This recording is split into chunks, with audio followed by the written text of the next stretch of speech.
Salut YouTube, j'espère que vous allez bien. Je suis très contente de vous retrouver aujourd'hui dans cette nouvelle vidéo. On va faire un petit tag. J'ai pas eu le temps d'installer tout mon setup, du coup on se pose comme ça. J'ai mon petit carnet avec moi. J'ai préparé les questions dans une page. Voilà.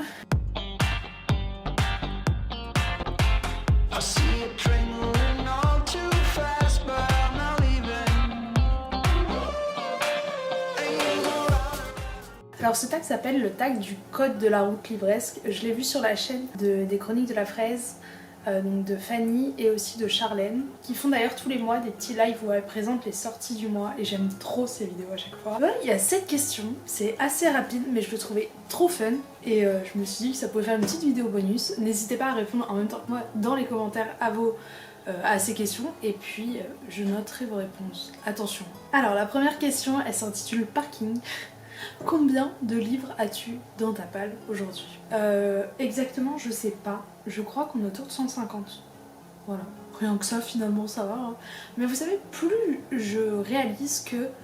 En fait, déjà, une fois, mais je crois que je vous l'avais déjà dit, j'ai vu une vidéo de Jake Edwards, je crois que c'est comme ça qu'il s'appelle, où il dit que pour lui, où il avait repartagé ça sur Instagram, je ne sais plus. Mais en fait, il disait que pour lui, une bonne bibliothèque, c'était comme un peu une cave à vin, c'est-à-dire que t'as plein de bouteilles que t'as pas encore ouvertes, donc t'as plein de livres que t'as pas encore ouverts, en même temps, qui garde des bouteilles vides? Non, il y a des gens qui le font en vrai. Et que chaque vin ne s'associe pas avec tout. Comment dire? Par exemple, t'as des vins qui vont... J'y connais rien en œnologie, je suis désolée, mais genre plus avec le fromage, plus pour du poisson, plus pour de la viande, ce genre de choses. Et du coup, le livre, finalement, c'est un peu la même chose. Ça veut dire que t'as des vins plus vieux, donc plus longs, que tu vas vouloir garder. T'as des vins plus forcés, où là, ça va être, tu vois, un livre un peu avec de l'émotion. Et en fait, depuis le moment où j'ai commencé à avoir ma pile à lire comme cette espèce de cave à vin, de cave à livres, finalement, je trouve ça hyper sain de le voir en se disant... Chaque livre est différent, que ce soit par son style d'écriture, son genre à proprement parler, son nombre de pages, son je sais pas, tout en général, son format aussi. Ça fait que ce livre-là, que tu as dans ta bibliothèque depuis 3 ans, collera pile au moment où tu en auras besoin. Après, je pense quand même qu'il ne faut pas non plus excéder certains trucs. Tant que ça te fait plaisir et tant que toi t'es heureux, go for it. Mais c'est vrai que le principe, tu sais, un peu de surconsommation et tout, ça me dérange. Et je dis ça alors que j'ai 158 ans, on va pas là, voilà. Mais je trouve que je consomme beaucoup mieux qu'à un moment et que quand j'achète un livre, c'est vraiment qu'il est réfléchi et que j'en ai très très envie. J'ai envie de vous tourner une vidéo sur ma wishlist pour vous montrer un petit peu les livres que j'aimerais bientôt acheter, tout ça. Parce que forcément, je ne pourrais pas tous les acheter. Mais aussi parce que finalement, je trouve que c'est ce que j'aime dans les book hauls. C'est que les gens te présentent des nouveautés ou des livres qui les tentent carrément.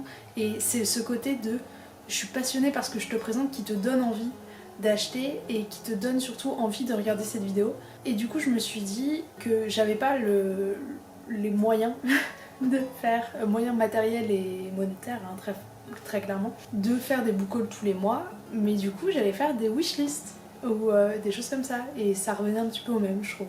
Voilà, juste je vous les présente pas physiquement, mais l'idée est la même.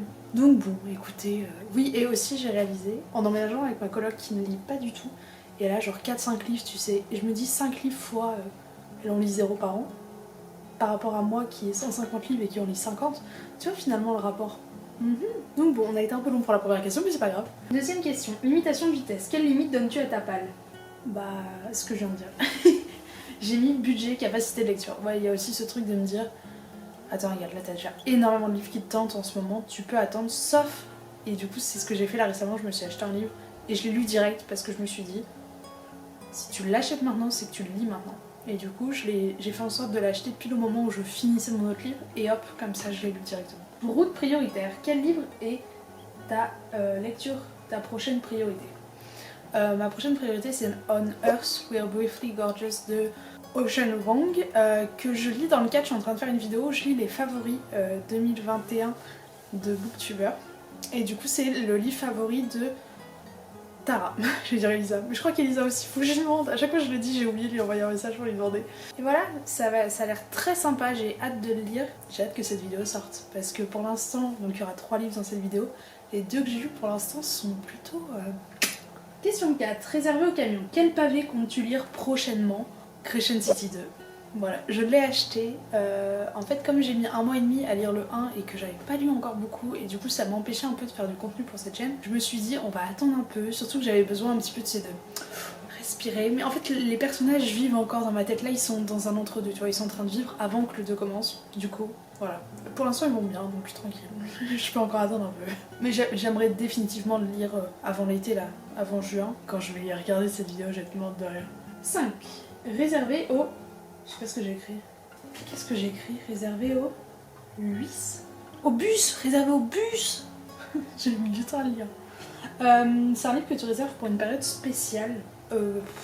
Très honnêtement, il y en a pas trop que je pense. Peut-être pour cet été, j'aimerais bien lire un Émilie Henry. Je l'ai pas respecté, Émilie Henry, qui a écrit People We Met on Vacation ou Beach Read. Voilà, que j'ai pas encore lu et qui sont des romances apparemment sympas. Voilà, donc peut-être ça pour cet été. Ou alors, j'avais reçu un recueil de plein de sortes de romances croisées que notamment Marie Vareille avait écrit et du coup c'est elle qui me l'avait envoyé. Et c'est des romances de Noël et en fait tu lis une histoire ou un chapitre chaque jour pour attendre le 24 décembre. Donc voilà, il y a ça aussi que je me garde sous le pied pour le prochain Noël. Question 6. Stop. Un livre que tu as abandonné. Le dernier abandon en date c'est You've Reached Sam, qui était pourtant un livre qui me tentait énormément et je suis trop déçue. J'ai lu 15 ou 20% je pense. Dieu merci, je l'avais pas acheté en papier. J'ai pas du tout accroché et les seuls passages où j'accrochais un peu me faisaient plus de mal qu'autre chose parce que c'est quand même un livre qui parle du deuil et disons que c'était pas le bon moment pour parler de ça. Et en fait je trouvais que surtout c'était mal expliqué, que les émotions étaient... Je sais pas, franchement j'ai trouvé ça trop bizarre. Du coup j'ai arrêté au bout de 15% parce que d'une, j'aimais pas donc je voulais pas perdre mon temps dedans.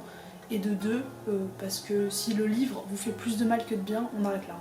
Et la question 7, qui est déjà la dernière question, c'est Issue de secours, un livre que tu as arrêté mais que tu vas reprendre. Il y en a beaucoup. Oh là là, il y en a beaucoup. Attends, qu'est-ce que je peux penser par exemple? Oh là, en tête me vient directement Sorcery of Thorns de Margaret... comment elle s'appelle? Johnson? Non, pas comme ça, je sais plus comment elle s'appelle. Que j'ai lu 100 pages l'année dernière, 150. Même encore avant je crois, je l'avais acheté au moment de sa sortie et je l'avais laissé de côté mais je me rappelle à peu près où ça en est donc ça va. Sinon un autre livre où je me suis arrêtée à la moitié, il y a L'inexplicable logique de ma vie de Benjamin Hirschhausen. Je me suis arrêtée à la moitié parce qu'il s'est passé un truc, ça m'a brisé le cœur, j'ai dit attends il faut que je prenne un peu de recul, là ça y est mon cœur c'est recollé, je peux y retourner. Mais j'en ai un milliard, j'ai pas mon téléphone avec moi là, mon téléphone, je sais même pas où il est. Mais sur Goodreads j'ai une liste avec mes à finir. Après il y a des livres par exemple que je lis plus de la non-fiction, comme il y a par exemple un livre, c'est un recueil sur la culture du viol et du coup chaque nouvelle est sur une personne différente et sa propre expérience et pour le coup ça c'était difficile à lire. Du coup j'en lis une de temps en temps, mais voilà. Et bah écoutez c'est tout. Cette vidéo était plutôt rapide, je m'y attendais. J'étais très contente de vous la faire parce que ça me titillait, j'avais envie de vous faire une vidéo. Je filme un peu tard donc je suis désolée pour la luminosité, comme je vous dis j'ai pas pris le temps de mettre ma ring light ou mon micro ou quoi. Je me suis dit, filme maintenant. Donc comme je vous dis, je vous attends dans les commentaires pour voir vos réponses à vous. Je vous fais plein de gros bisous et je vous dis à dimanche prochain pour une nouvelle vidéo. Ciao ciao.